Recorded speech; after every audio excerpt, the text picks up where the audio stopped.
What's going on? What is going on? Welcome to CEO Lifestyle with Smooth Blaze. Now, before we get into any major points for this week, please make sure you like, comment, and subscribe. Hit that notification bell, select all so you will not miss one single video. Now, a couple weeks ago, the topic that we discussed dealt with living below your means, understanding where you are, understanding where you're trying to go, and really assessing whether or not you are doing too much from a financial perspective, or are you spreading yourself too thin, or are you in the right place as it becomes to living below what you actually make. Now this week, the topic that we will be discussing deals with feelings do not pay bills. Again, feelings do not pay bills. What does this mean? When it's time to pay your mortgage, slash rent, slash utility, slash your car note, they don't care nothing about what's going on in your life personally. Give me what I need, or we taking your stuff back. Those are the mindset when it comes to bills, because they have no feelings. So don't allow your emotions to get the best of you. Now, some ways to navigate through this space and do things in a constructive way deal with the art of preparation and the art of consistency. The art of preparation means the process of making something or yourself ready for action, test, or event. When we think about the art of consistency, what it means is doing something the same way without changes. We all know bills come every month. Consistently, it's not going to change.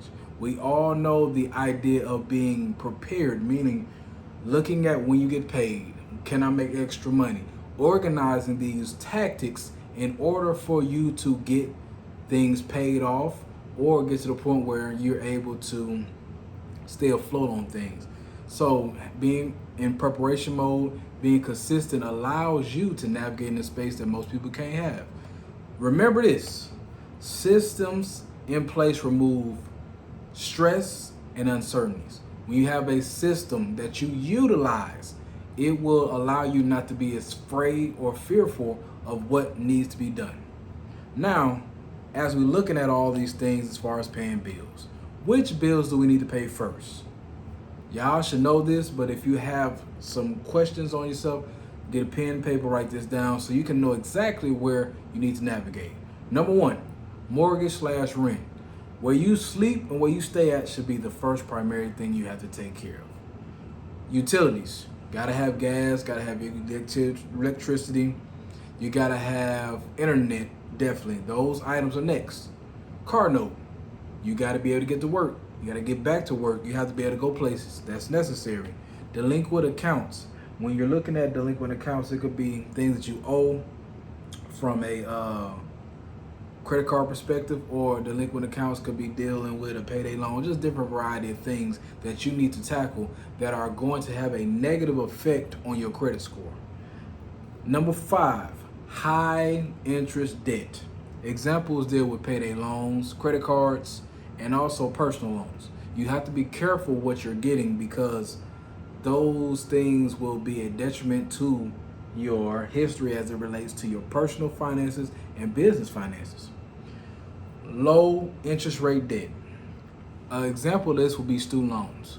And I know that a lot of us have student loans just overall as a average. So trying to master and find ways to knock that down or getting into programs to help you minimize it is necessary. But when you're looking at your bills, you have to do the household first, which deals with your mortgage, deals with utilities.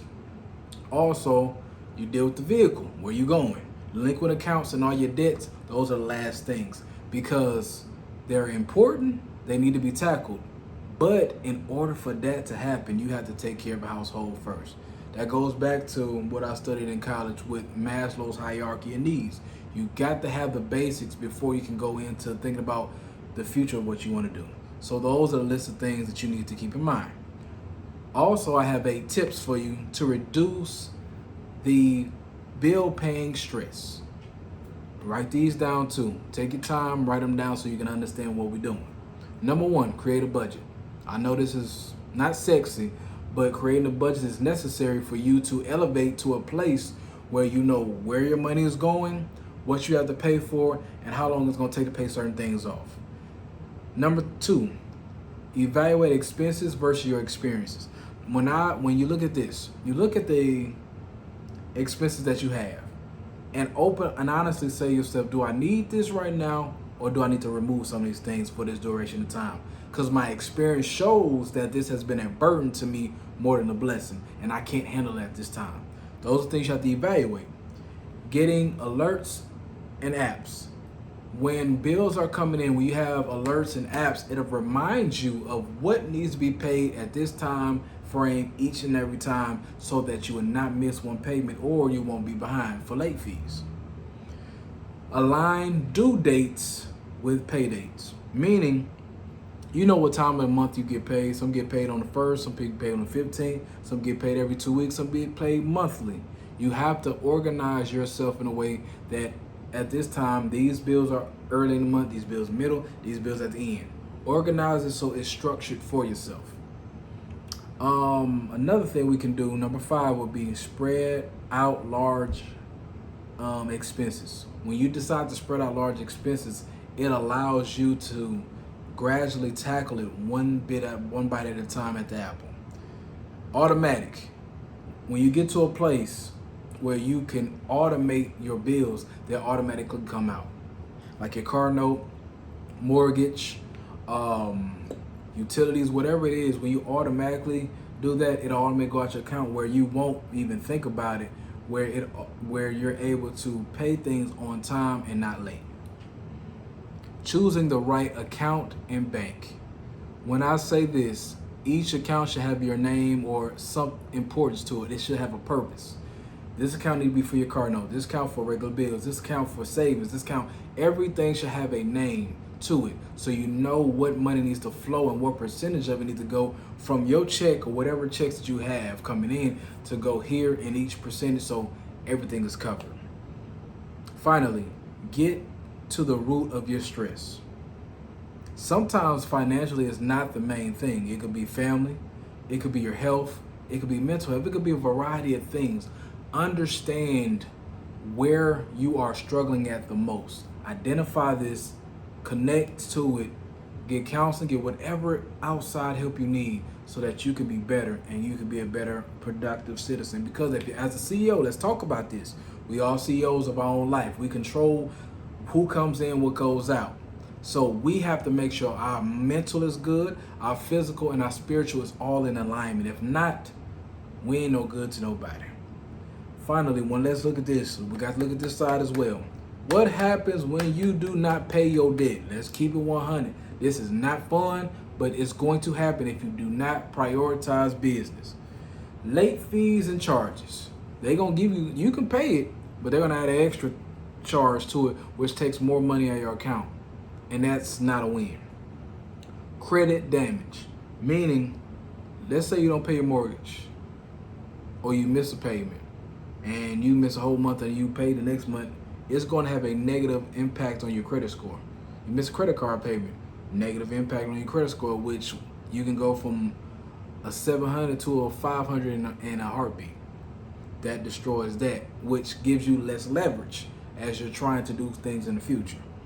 Account goes into collections. What this means is, let's say if you have American Express, when they done sent things monthly and you have not paid, they go from American Express, somebody else grabs it and it goes to liquid accounts.